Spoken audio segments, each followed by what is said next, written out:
There's talk sometimes about a clash of civilizations, a clash of cultures. But the truth is, within our own civilization, with our own cultures, there's a clash of thinking. There are different ways of approaching the world. And as the world becomes more binary, more either-or, more tribal, we get more and more locked into our ways of thinking. My way or your way. The right way or the wrong way. And the truth is, the world's much more complex than that.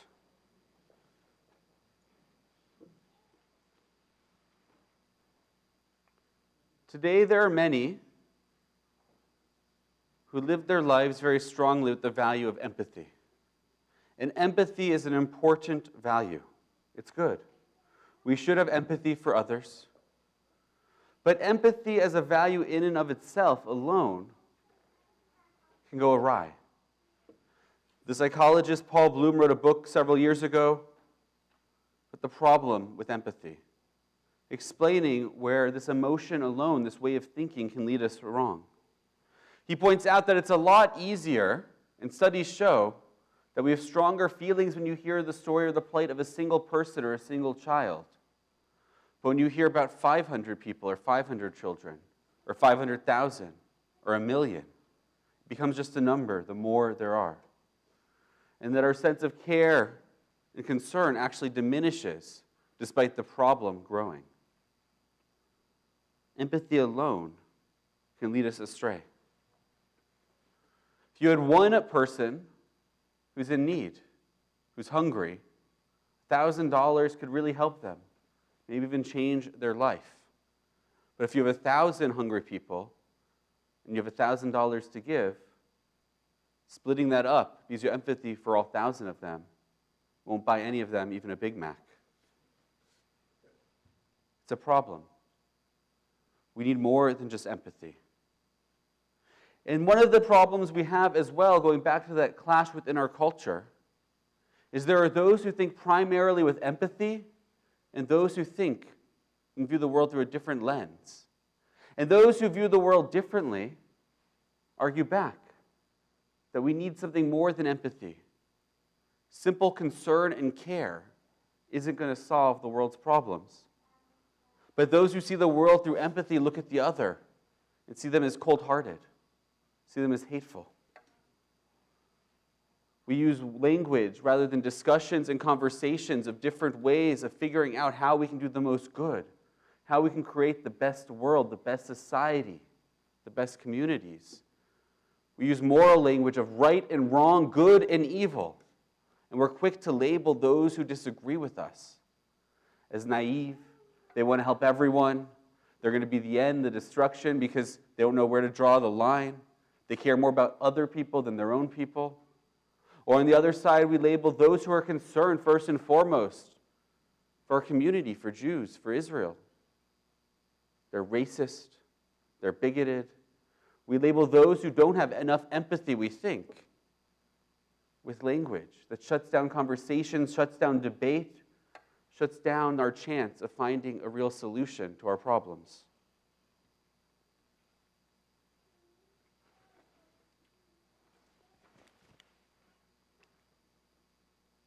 The refugee crisis, as you've heard, is exponential. 40 million people displaced. 40 million people in need. Going back to Paul Bloom's book, The Problem with Empathy, or Against Empathy was the title of the book. 40 million is a number we can't wrap our heads around. My own story, our own story that involved those who are refugees was Lauren and I, after the war in Ukraine broke out, welcomed for a couple of months into our home a young man who had left Ukraine. And it was really an eye-opening experience to see this young man try to build a new life in Canada. He was so appreciative. It was really the least we could possibly do, was let him stay in the basement of the synagogue's house that we lived in. It was not a great basement. It was not a place we went to or used very often ourselves because of lack of windows and air conditioning and heating and other things. But he had a place to stay, and he was so happy and grateful. And we helped him try to navigate the world a little bit in his first couple months in Canada, speaking to landlords, trying to find a place to stay. And we saw just the difficulty he had between the language, between people trying to take advantage, no one wanting to rent to him because he was a new immigrant. He didn't have status yet, he didn't have funds, he didn't have a credit history. And those who are willing to rent to him, wanting to really give him for a lot more money than we were, which was nothing, this basement, more or less something even worse. People wanting thousands of dollars and a security deposit to stay in a glorified closet that they called the bedroom of a house with 10 other people. Situations were not great. And yet he was so happy to be in Canada, so thrilled to be in Toronto, so excited. I've never seen anyone work as hard or be more dedicated to not let any hour or any day go to waste, because he was counting the 3 years he had to get status, to be able to stay, to be able to build the rest of his life in Canada. He went to work on roofs because that was a job that he could get, a place that would hire him despite him having a professional background previously. But that was where he could find work. Dangerous work, without health insurance yet, work that wasn't happy that he took, but he needed a job.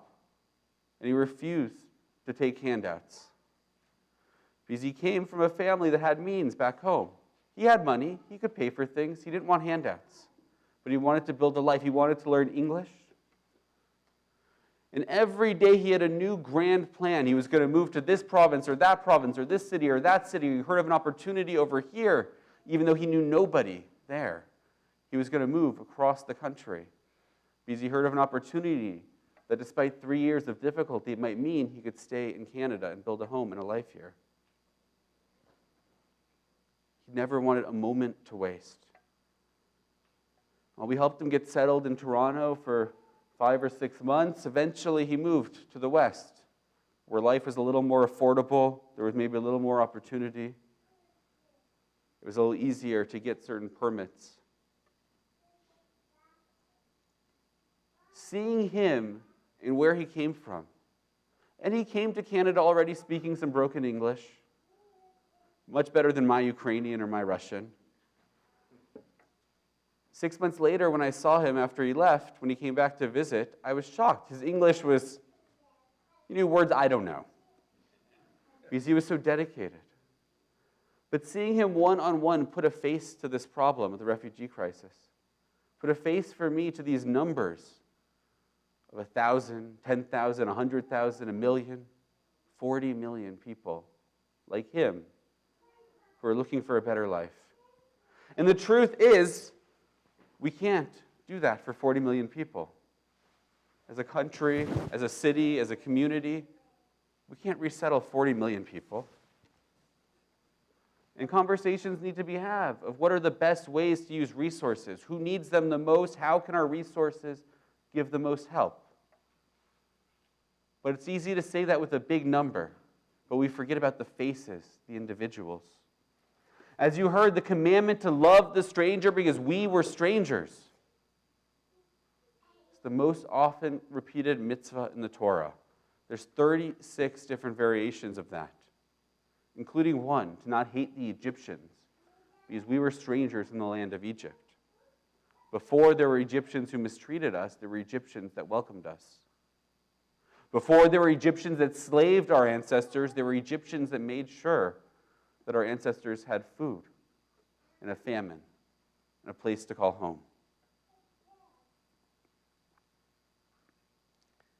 Judaism is a story about being strangers.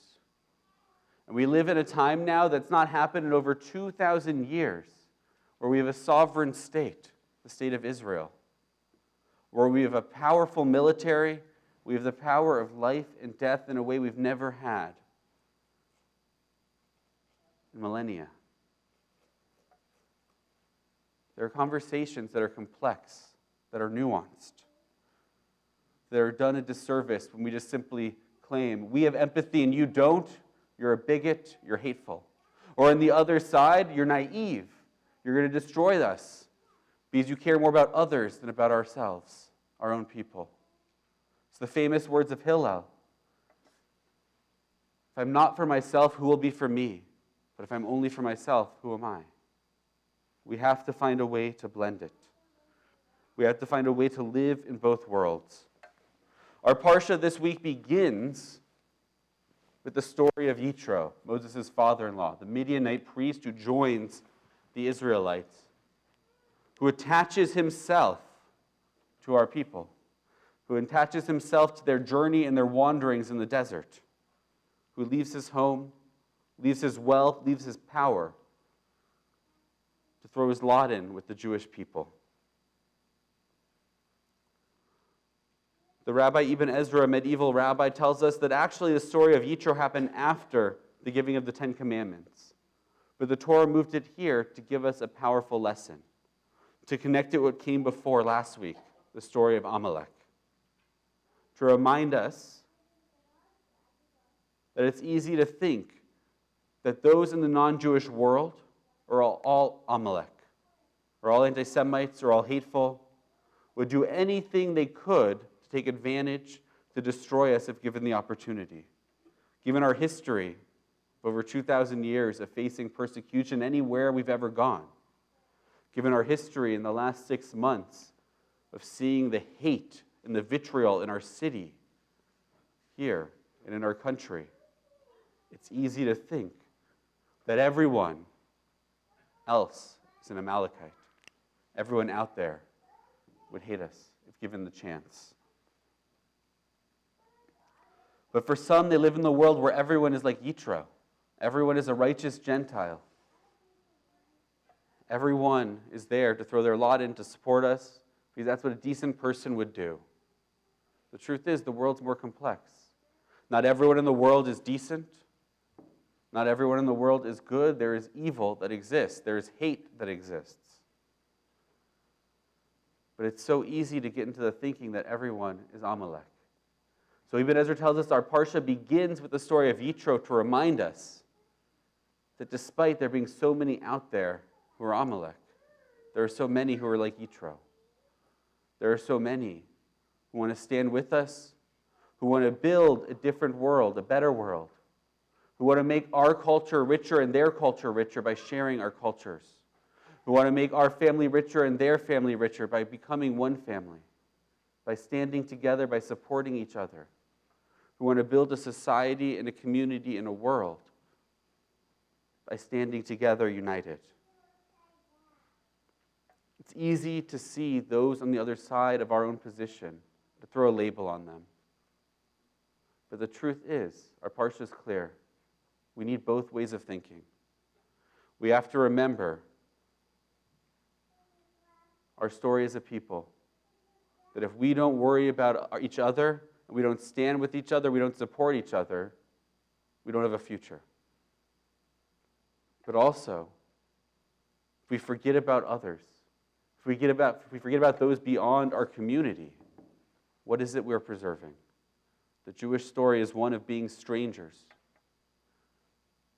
one of persecution. But throughout that, in every place we've ever been persecuted, and every time, there have been those who have stood by us, those who have helped us. And it's our responsibility, the Torah and the tradition and our heritage commands us to be there for others. Shabbat Shalom.